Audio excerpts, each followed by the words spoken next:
বিসমিল্লাহির রহমানির রহিম। আমরা এখন নাহর একটি গুরুত্বপূর্ণ বিষয় আত-তাসগীর সম্পর্কে জানব।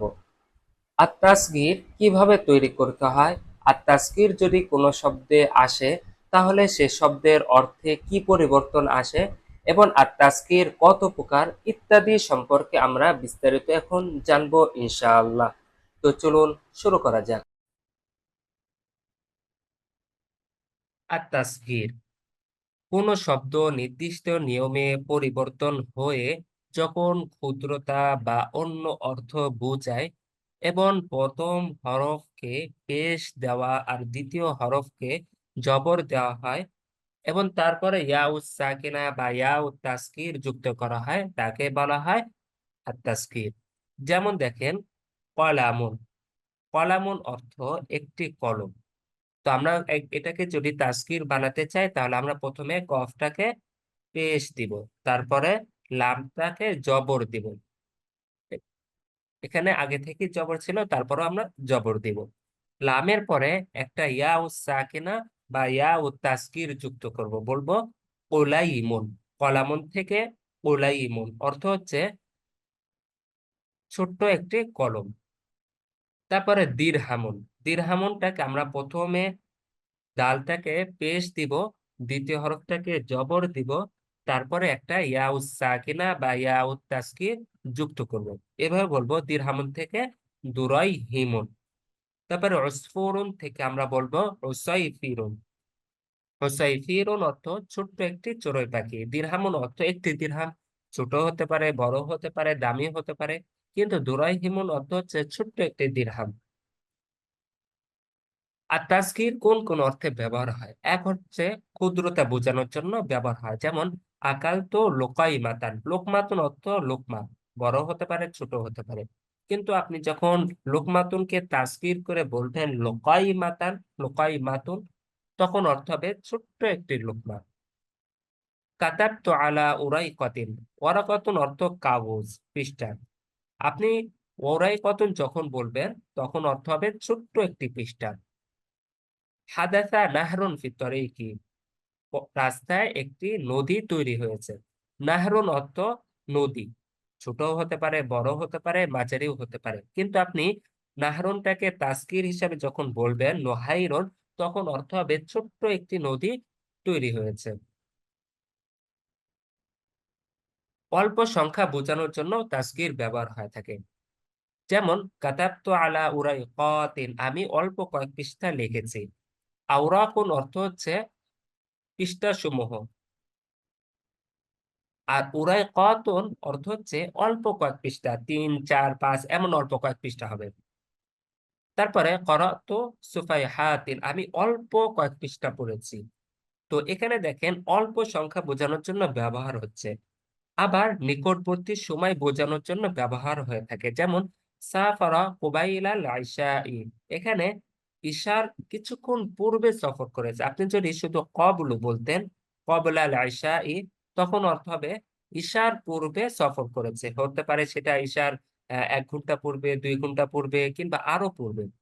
কিন্তু আপনি যখন কুবাইলুন বলছেন তখন এটার অর্থ হচ্ছে ঈশার সামান্য পূর্বে সফর করেছে। তারপরে রজা বুআইদা যুহরি, জোহরের পর পর ফিরে এসেছে। এখানে বুআইদুন বোঝাচ্ছে মানে জোহরের পর পরই ফিরে এসেছে। আপনি যদি এখানে বুআইদুন না বলে বাআদুন বলতেন তখন অর্থ হতো জোহরের পরে ফিরে এসেছে। হতে পারে জোহরের অনেক পরে, আবার সামান্য পরে হতে পারে। কিন্তু আপনি যখন তাসগীর হিসাবে বলবেন তখন অর্থ হবে সামান্য পরে ফিরে এসেছে। 4 হচ্ছে নিকটবর্তী স্থান বোঝানোর জন্য। যেমন মাররাতিত তাইয়ারাতু ফুওয়াইকানা। যদি আপনি ফাওকানা বলেন তখন অর্থ হবে আমাদের উপরে। এখন আমাদের উপরে হতে পারে অনেক উপরে, হতে পারে সামান্য উপরে, আবার হতে পারে একটু উপরে। কিন্তু আপনি যখন ফুয়াইকন তাসগীর হিসাবে বলবেন তখন অর্থ হবে সামান্য উপর দিয়ে গিয়েছে, বিমানটি আমাদের সামান্য উপর দিয়ে গিয়েছে। তাসগীর হিসাবে বললে একটা নিকটবর্তী স্থান বোঝাচ্ছে। মানসিলুনা বুআইদুন মিনাল মসজিদি, আমাদের ঘর মসজিদ থেকে সামান্য দূরে। বাঈদুন অর্থ হচ্ছে দূরে, হতে পারে একটু দূরে, হতে পারে বেশি দূরে, আবার হতে পারে সামান্য দূরে। কিন্তু আপনি যখন বুআইদুন বলছেন তখন অর্থ হচ্ছে সামান্য দূরে। 5 হচ্ছে তুচ্ছতা বোঝানো, যেমন লাইসা হাদা শায়রান, এ তো কবি নয়, ওয়ালাকিন্নাহু শায়রুন, বরং এই সামান্য একজন কবি। মানে তাকে তুচ্ছ করছেন, সে কোনো বড় কোনো কবি না, সে সামান্য একজন কবি, ছোটখাটো একজন কবি। তারপর হচ্ছে ভালোবাসা কিংবা আদর বোঝানোর জন্য, যেমন ইবনুন, ইবনুন অর্থ পুত্র, আর ইবনি অর্থ আমার সন্তান।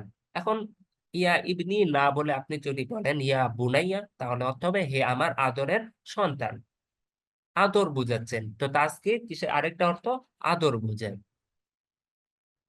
তারপর আমরা জানবো যে তাজকির বানানোর কি নির্দিষ্ট নিয়ম আছে। হ্যাঁ, অবশ্যই তাজকির বানানোর নির্দিষ্ট নিয়ম আছে। এক হচ্ছে ফাইলুন ওজনে বানাতে হবে। এটা কোন শব্দগুলো বানাতে হবে? যে শব্দে হরফ সংখ্যা 3টি, যে শব্দের হরফ সংখ্যা 3টি তাকে ফাইলুন ওজনে বানাতে হবে। যেমন কলামুন, কলামুন এখানে হরফ সংখ্যা 3টি। তো আমরা এটাকে প্রথমে কফটাকে পেশ, লামটাকে জবর, তারপরে একটা ইয়া সাকিনা যুক্ত করে বলবো কুলাইমুন, ছোট্ট একটি কলম। জাবালুন অর্থ একটি পাহাড়, আর জুবাইলুন অর্থ ছোট্ট একটি পাহাড়। এখানে যেহেতু 3টা হরফ আছে, তাই আমরা এটাকে প্রথমটাকে জিমটাকে পেশ দিব, বাটাকে জবর দিব, তারপরে একটা ইয়া সাকিনা যুক্ত করব। আর যদি কোন শব্দের হরফ সংখ্যা 4টি হয়, তাহলে আমরা সেটাকে ফাইলুন ওজনে তৈরি করব। যেমন জাফারুন, জাফারুন এর হরফ সংখ্যা হচ্ছে 4টি, জিম, আইন, ফা, র। তো আমরা এটাকে প্রথমে জিমটাকে পেশ দিব, আইনটাকে জবর দিব, তারপরে আমরা একটা ইয়াউস সাকিনা যুক্ত করব, আর কিছুই করতে হবে না। তো জোয়াই ফিরুন, জাফারুন, এখান থেকে আপনি জোয়াই ফিরুন বলবেন। আর যদি কোনো শব্দের হরফ সংখ্যা 5টি হয়, তাহলে আপনি তাকে ফাইলুন ওজনে তৈরি করবেন। যেমন কিনদিলুন,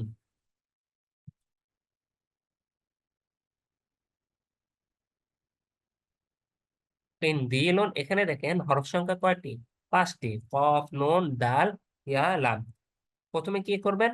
প্রথম হরফটাকে পেশ দিবেন, নুনটাকে জবর দিবেন, তারপর একটা ইয়া সাকিনা যুক্ত করবেন। আপনি যদি একটু চিন্তা করেন, তাহলে দেখবেন যে 3টা ক্ষেত্রে আমরা একই কাজ করছি।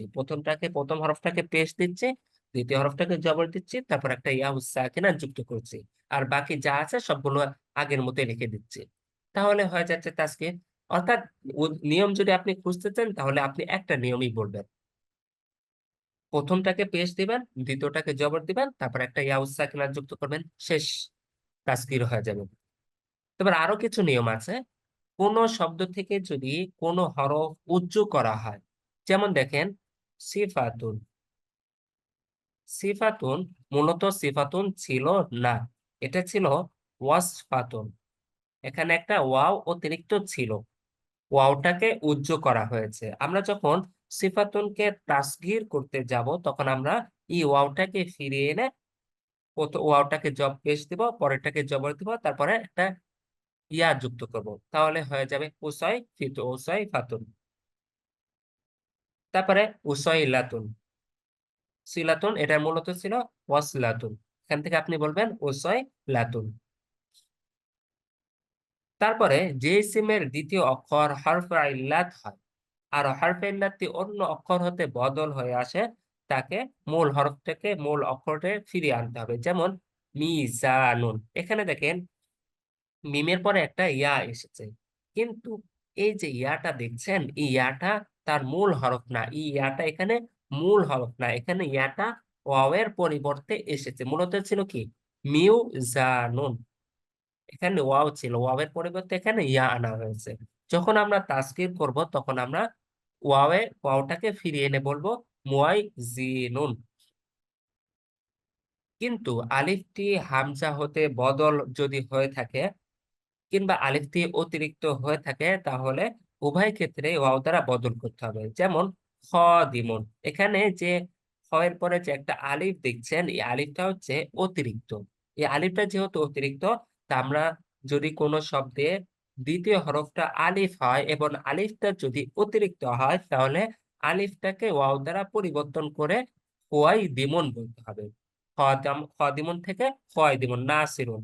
নাসিরুন অর্থ সাহায্যকারী। এখানে যে নুনটা আলিফটা দেখছেন, এই আলিফটা হচ্ছে অতিরিক্ত। তো আপনি যখন এটা তাজকির করবেন তখন আপনি বলবেন নুয়াই সিরুন।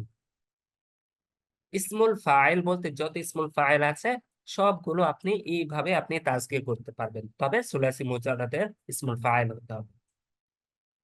5 নম্বর হচ্ছে যে ইসিমের তৃতীয় অক্ষর হরফে ইল্লাত হবে।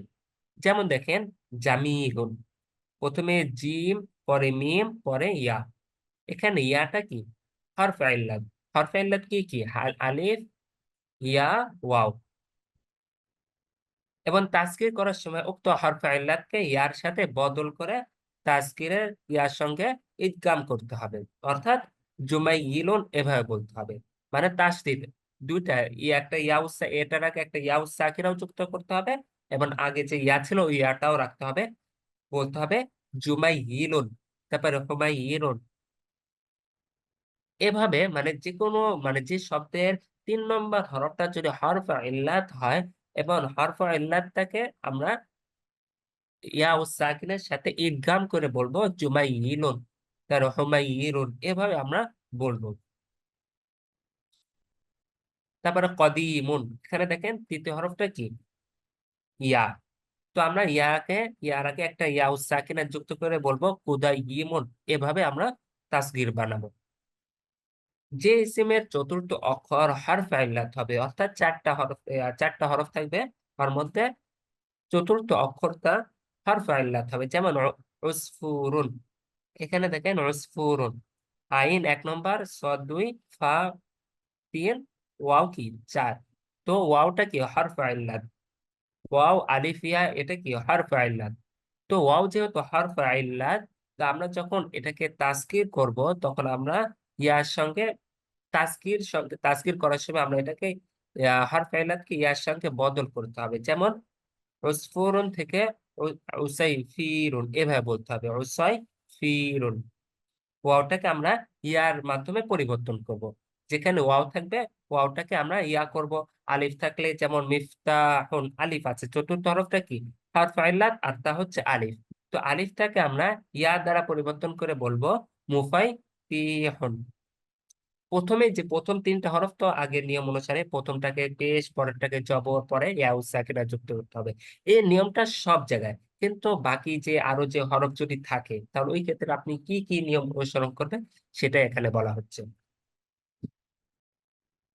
উসফুরুন থেকে আপনি কি বলবেন? ওসাই ফিরুন, ওয়াওটাকে ইয়া দ্বারা পরিবর্তন করবেন। মিফতাহুন থেকে বলবেন মুফাইতিহুন, আলিফটাকে ইয়া দ্বারা পরিবর্তন করবেন।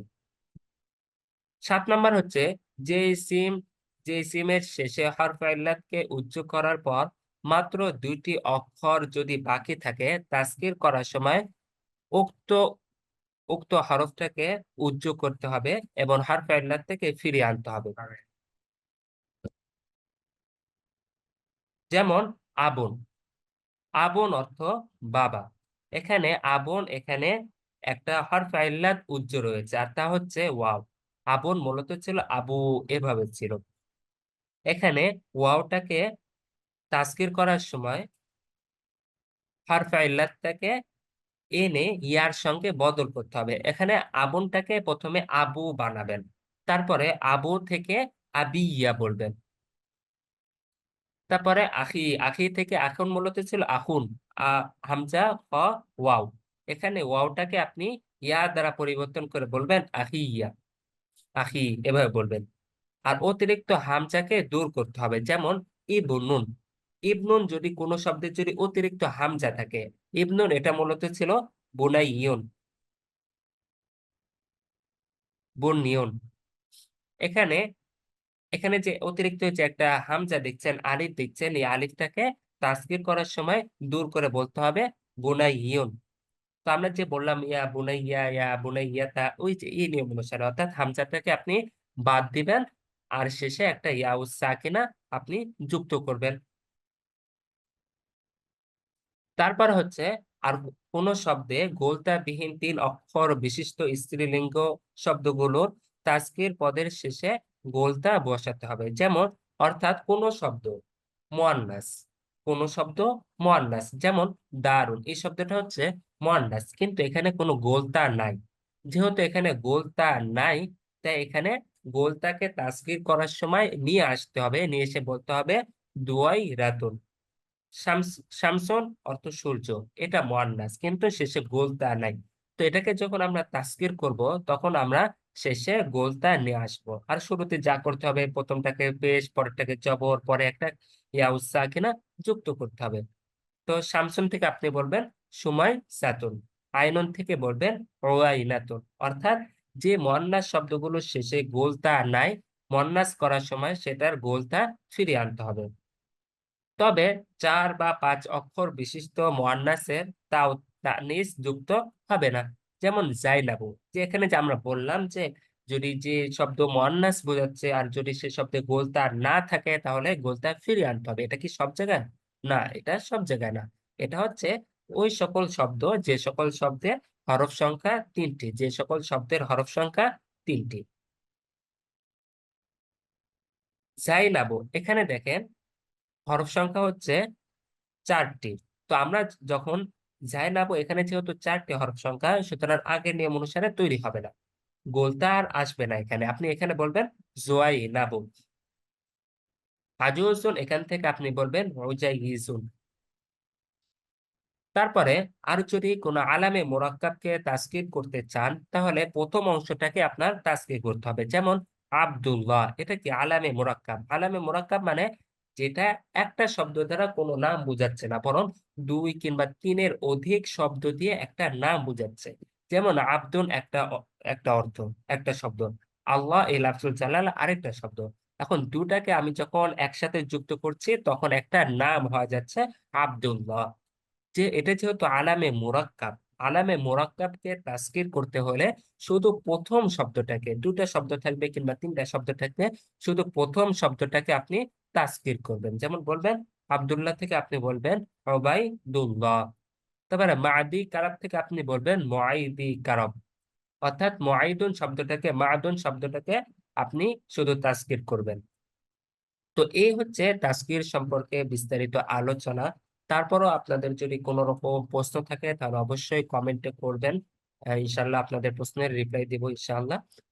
আর যদি আপনারা এই পড়াটা বারবার দেখবেন, বারবার পড়বেন, তাহলে দেখবেন তাসগীর সম্পর্কে আপনাদের যত প্রশ্ন আছে, সকল প্রশ্ন দূর হয়ে যাবে।